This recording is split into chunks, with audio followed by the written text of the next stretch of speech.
Orange orange, violet violet और violet violet, green gold. इसको लिखोगे 77 और ये किलो का मतलब होता है 10⁻³ और 2 जीरो ये वाले ट्रांसफर हो जाएंगे इसके साथ, तो इंटू 10⁻³ और 2 5 ओम ±5%। अब 7 जो है 7 कोडिंग है वायलेट के लिए, तो पहला कलर वायलेट, दूसरा भी 7 वायलेट, तीसरा 5 पावर है ग्रीन और 5% के लिए गोल्ड। इस तरह से कलर कोडिंग की जाएगी।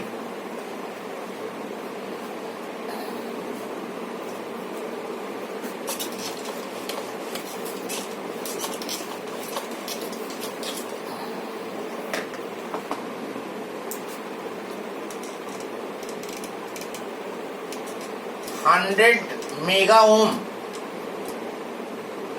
±10%, इसके कलर्स बताओ। 100 मेगा ओम ±10% के कलर।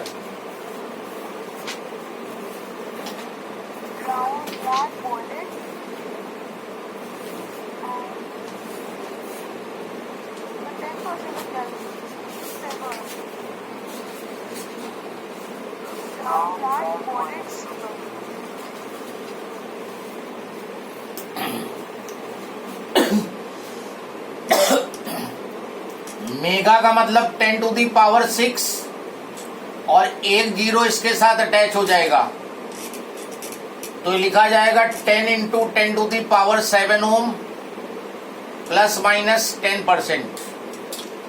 1 के लिए ब्राउन, 0 के लिए ब्लैक और 7 के लिए वायलेट और 10% के लिए silver. Brown, black, violet, silver. This color coding will give a resistance of 100 mega ohm.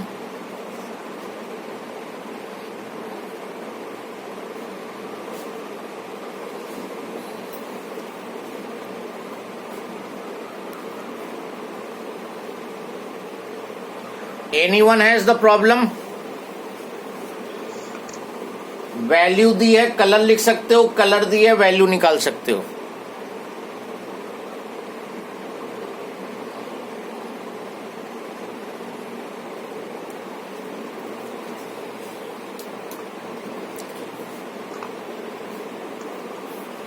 Then next heading, write down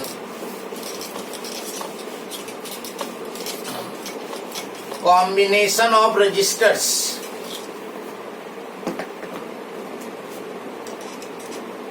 combination of resistors, resistors के कॉम्बिनेशन लेंगे अब। और पहला कॉम्बिनेशन है series combination.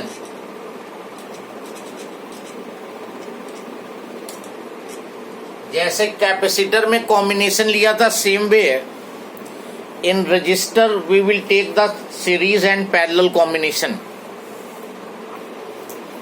Now when you are connecting the resistors in series, resistors will be connected end to end, end to end connect करते जाओगे। This is R1, this is R2, this is R3, इनकी values हैं और इसके cross 20 volt की battery लगा दोगे।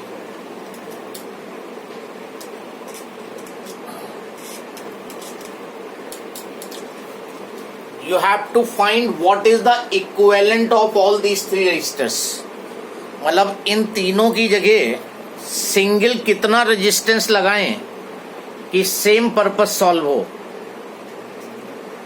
जब सीरीज में कनेक्ट करोगे एंड टू एंड कनेक्ट करते चले जाओगे। अब देखो यहां पर बैटरी के पॉजिटिव से let us suppose I current draw हुई,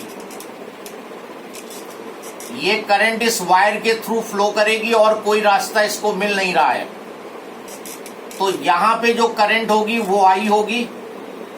और ये ध्यान रखना कि रजिस्टर जो है वो करंट को एब्जॉर्ब नहीं करता है। कहीं गलती से दिमाग में ये ना आ जाए कि रेजिस्टेंस जो है अपोजिशन ऑफर करता है तो वो करंट को एब्जॉर्ब कर लेगा, ऐसा नहीं होगा। रेजिस्टेंस अगर हाई होगा तो करंट कम इंटर करेगी, लेकिन जितनी इंटर करेगी उतनी लीव करेगी। एक एंड से जितनी करंट इंटर करेगी दूसरे एंड से उतनी करंट निकलनी है। अब ये हाई रेजिस्टेंस होगा तो कम करंट जाएगी इसके अंदर, लो रेजिस्टेंस होगा तो ज्यादा करंट जाएगी। तो आई करंट और कोई पाथ नहीं है, तो यहां भी आई करंट होगी और यहां भी आई करंट होगी। तो अगर सीरीज में जुड़े हैं तो सारे रजिस्टर्स में करंट की वैल्यू सेम होगी, चाहे वो हाई रेजिस्टेंस हो चाहे वो लो रेजिस्टेंस हो। अगर तुम्हें ये दिखे कि करंट डिस्ट्रीब्यूट नहीं हो रही है तो इसका मतलब रजिस्टर्स जो हैं वो सीरीज में कनेक्टेड हैं। So first point write down, in series combination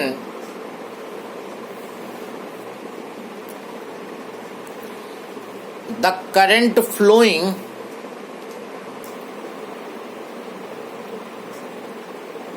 through each register will be same। Series combination में जितने भी रजिस्टर लगे हैं सब में सेम करंट पास फ्लो करेगी। अगर तुम्हें यह दिखे कि करंट डिस्ट्रीब्यूट नहीं हो रही है तो इसका मतलब वो रजिस्टर सीरीज में कनेक्टेड हैं। अभी देखो इन दोनों पॉइंट के बीच में, ये ए बी के बीच में जो पोटेंशियल डिफरेंस होगा वो V वोल्ट का होगा। ये बैटरी मेंटेन कर रही है पोटेंशियल डिफरेंस ए बी के बीच में, और इसके क्रॉस मान लेते हैं V1 है। Work done in taking unit charge from this point two this point, this is the potential difference over here. फिर यहां से यहां ले जाने में V2 हो गया, और यहां से यहां ले जाने में V3 हो गया। पोटेंशियल डिफरेंस क्या होता है? Work done in taking unit charge from one point two another, तो ये V1 हो गया। यहां से यहां का वर्क हो गया V2, यहां से यहां का वर्क हो गया V3, और टोटल यहां से यहां V हो गया। तो V जो है इन तीनों का सम होगा, V1 plus V2 plus V3 add कर दो तो यहां से यहां V आ जाएगा। Next point, in series combination the potential difference across different resistors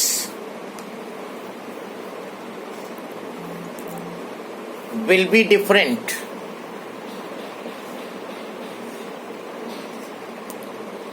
bracket में लिख लो,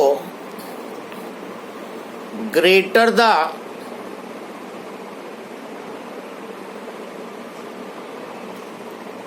resistance comma greater will be the potential difference।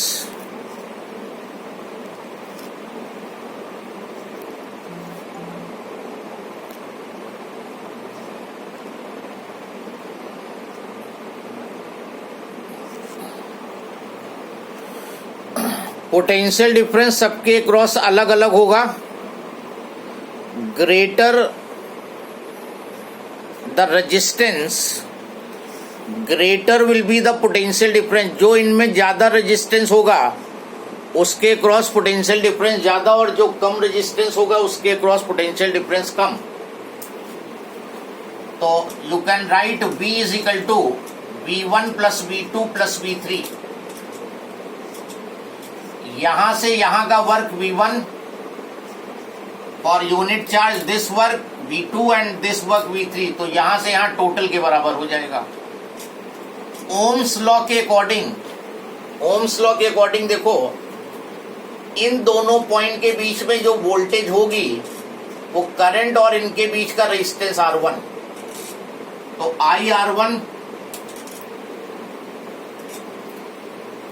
इसके cross potential difference I into R2 और इसके cross potential difference V3 is I into R3। सब में current same है, resistance अलग अलग। I कॉमन ले लो, R1 plus R2 plus R3, I को इधर ले आओ,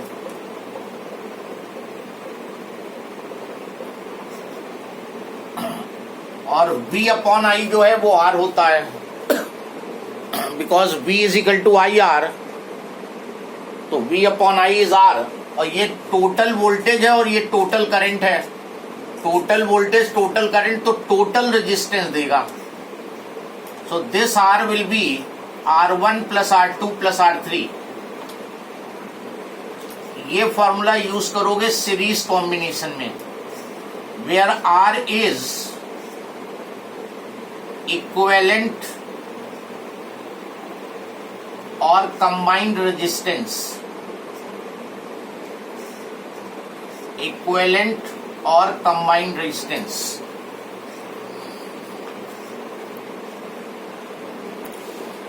ये डेरिवेशन कभी भी 3 नंबर में पूछा जा सकता है। सीरीज कॉम्बिनेशन में इक्विवेलेंट रेजिस्टेंस के लिए फॉर्मूला डिराइव करो, 3 मार्क्स में। कैपेसिटेंस में तुमने देखा था सीरीज में जब कनेक्टेड थे या जब पैरेलल में कैपेसिटर थे तब आया था C1 plus C2 plus C3। तो कैपेसिटेंस और रेजिस्टेंस में जस्ट रिवर्स केस होता है। वहां पे C is equal to C1 plus C2 plus C3 parallel के केस में था, और यहाँ पे ये सीरीज के केस में है। तो बहुत केयरफुल रह के अप्लाई करना है तुम्हें, resistance according to resistance formula and capacitance में कैपेसिटेंस का formula.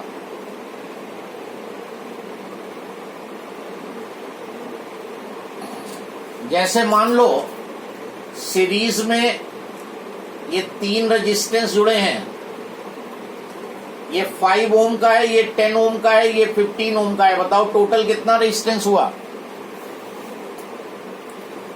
Yes, total resistance, speak loudly. 15 plus 10 25 plus 5 30 ओम।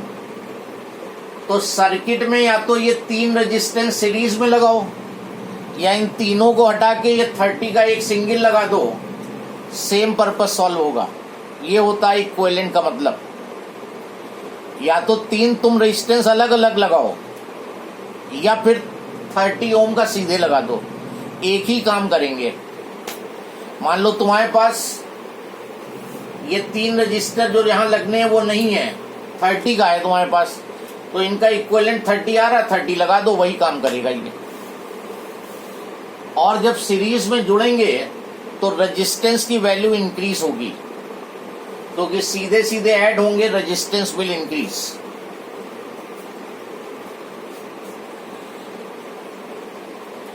नेक्स्ट हेडिंग डालो, parallel combination.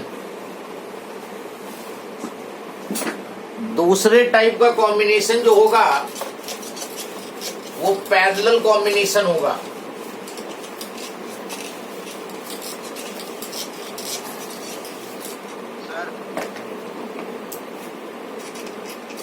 Parallel combination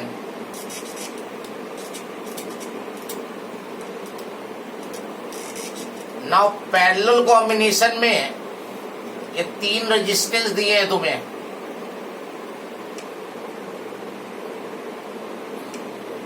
R1 R2 R3। इनके 1 एंड्स को एक साथ कनेक्ट कर दो, 1 एंड टुगेदर और सेकेंड एंड टुगेदर। पहले एंड सबके ए से जुड़े हैं और दूसरे एंड सबके बी से जुड़े हैं, मतलब सेम 2 पॉइंट के बीच में सारे कनेक्शन हैं, सारे रेजिस्टेंस सेम 2 पॉइंट्स के बीच में, ए और बी के बीच में। यहां नहीं था, देखो यहां पे अगर देखते हो तुम, ये मान लो ए है, ये बी है, तो ये पॉइंट सी होगा, ये पॉइंट डी होगा। पहला रेजिस्टेंस एसी के बीच में है, दूसरा सीडी के बीच में है, तीसरा डीबी के बीच में है। ऐसा यहाँ नहीं है, यहाँ R1 भी AB के बीच में है, R2 भी AB के बीच में है, R3 भी AB के बीच में है। ऐसा अगर दिखता है तुम्हें तो वो कौन सा कॉम्बिनेशन होगा? Parallel combination. बैटरी लगा दो करंट सप्लाई के लिए,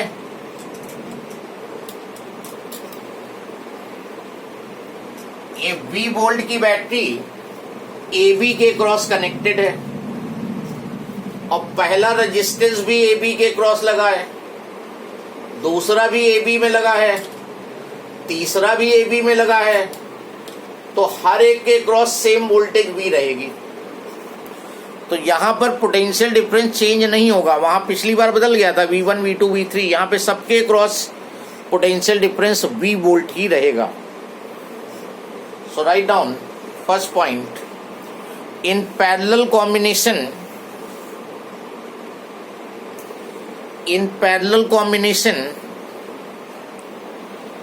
the potential difference across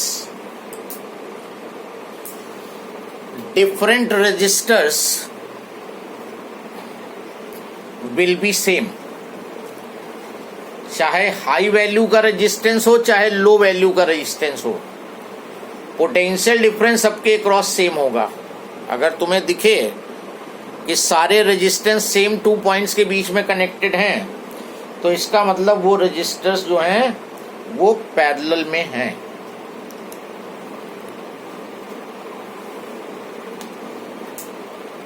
अब करंट का देखो क्या होता है। पॉजिटिव से आई करंट ड्रॉ हुई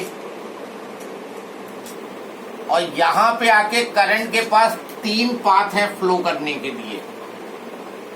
इसमें चली जाएगी I1, इसमें चली जाएगी I2 और इसमें चली जाएगी I3, और फिर यहां आके तीनों मीट कर जाएंगी, वापस इधर आई चली जाएंगी। तो यहां पे करंट का डिस्ट्रीब्यूशन हो रहा है, और जैसे ही तुम्हें दिखे कि करंट डिस्ट्रीब्यूट हो रही है तो इसका मतलब वो रेजिस्टेंस पैरेलल में लगे हैं। अगर मान लो ये सबसे ज्यादा रेजिस्टेंस है तो इस वाले पाथ में करंट सबसे कम जाएगी, क्योंकि रेजिस्टेंस ज्यादा का मतलब अपोजिशन ऑफर ज्यादा मिलेगा, अपोजिशन ज्यादा होगा तो यहां करंट कम जाएगी।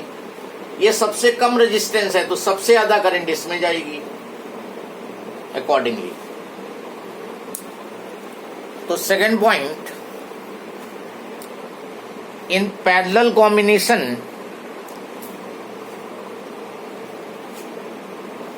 Current flowing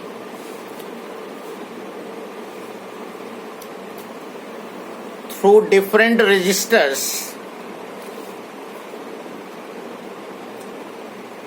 will be different.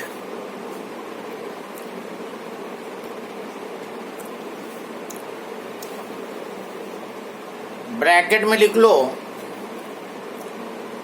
greater the resistance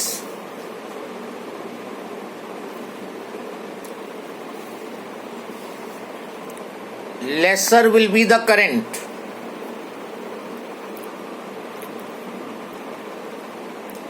Greater the resistance, lesser will be the current.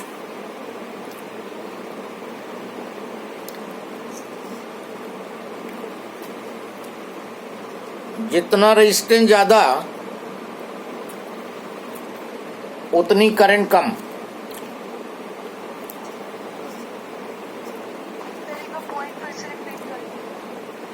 In parallel combination, current flowing through different resistors will be different. Bracket में लिख लो, greater the resistance, lesser will be the current.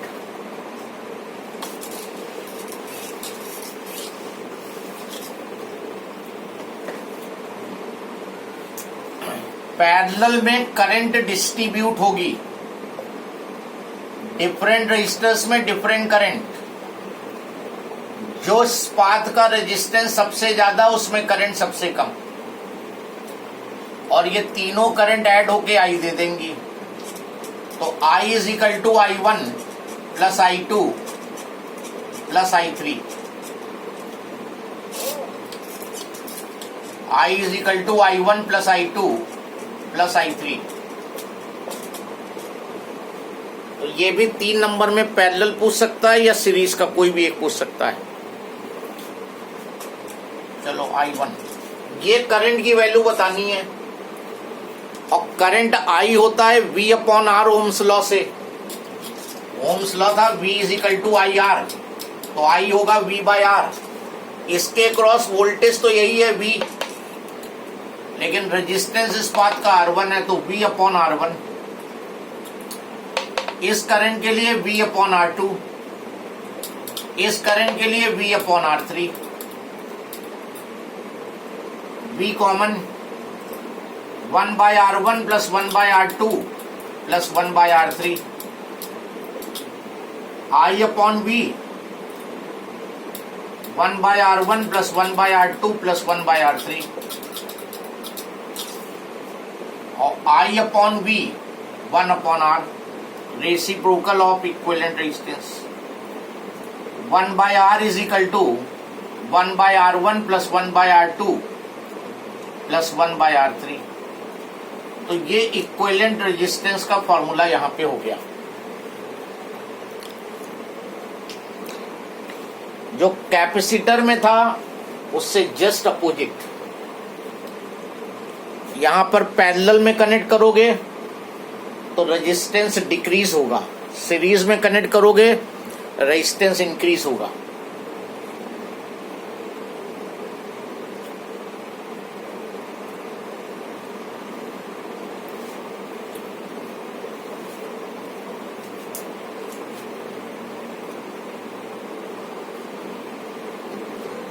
आप देखो कहीं पर 2 resistance केवल लगे हैं, R1 और R2.